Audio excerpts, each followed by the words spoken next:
Hello movers, it's Jess Kayhart here. I'm here today to talk with you just a little bit about how to stay present in the moments when you're in this chaos of moving. It can be so difficult to slow down when there are so many things to do. We know what it's like to have to pack the boxes, organize all of the things, say goodbye to all of the people that we love, and get ready to transition and move into whatever this next phase of life looks like. I've lived it myself, moving cross country with little kids, and it is a lot. But I'm here today to encourage you to slow down, to take time to be present in the moments. I know that sometimes moving can be challenging, not just physically, because of the demands that we have to logistically be able to move and be ready to go. But emotionally, it can be hard as well. We love the places that we've lived.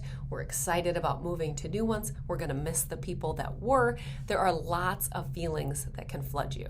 So there's a couple things that we can tend to do when we are moving. We can just go. Try and distract ourselves. We can also withdraw from things because it's easier to just kind of numb and not feel everything.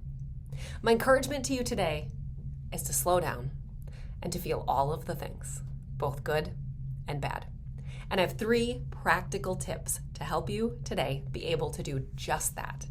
If you are in the process of moving, if you are in any period of transition while you're moving, there's 3 things that you can do. The first is, and I've already said it, slow down. We are so good at saying yes to everything, feeling like we have to be a part of everything. Feeling like we have to have coffee with this friend and we have to go out with this friend so that we can say goodbye and get ready to go from all the people that we love. But I want you to remember how important you are, how healthy you need to be so that you can make it through this transition. And I want to give you the freedom and the space to know you don't have to say yes to everything. It is okay to slow down. The second thing is to work actively at not distracting yourself. It can be too easy to just disappear into our phone or disappear into a book and really try and detach from the emotions and the feelings of what is happening. The problem with that, though, is when you detach from those feelings and those emotions, you may avoid the bad, but you also miss out on the good. We don't want to miss out on the good. So it can be hard and it can be tough and challenging to sit in these moments, to sit in the sadness, to sit in the fear of what may to become. But it's okay to sit in those things. Give them the space that they need, knowing that they don't control you and they don't define you. They're just feelings and they're just thoughts. And work actively and not numbing yourself, but being present so that you can feel the good things with the bad. And the best tip that I have for being present in the moments isn't even my tip. I read it somewhere and I wish I could give the author credit, but their idea was this. If you could come back to this moment in 20 years' time, what would you notice?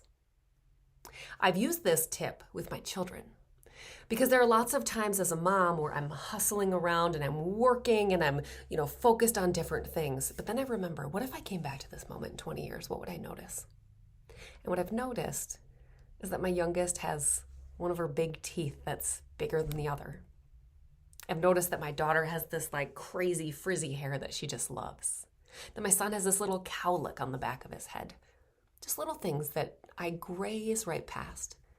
But I think that there is a part of you that will thank you in the future, that even though it's hard, and even though it may be difficult sometimes and chaotic, you'll be thankful that you took time to just sit. So when you're packing up your kitchen, it's okay to ask yourself, what do I want to remember about this in 20 years? Take note of the boxes. Take note of the things that you carefully wrap and the things that are just haphazardly thrown into a box. Take note of the things that really matter to you, that are important as you're putting them in boxes, and things that you just let go. And take note of the people around you who's there to help, the friends that you've made. We want to remember all of them. Remind yourself that future you will thank you for just slowing down, looking around you, not numbing yourself, and trying to just be present. Because this process, this time in our lives, is not about getting to the end. This is about being who we want to be throughout all of it, throughout the entire process, from beginning to end. You're doing a wonderful job. And I know that these tips you may already be doing, or maybe you hadn't even thought of them, but just implementing slowing down and leaning into the change is good and will help you find fulfillment and joy on this crazy journey. I wish you all the best.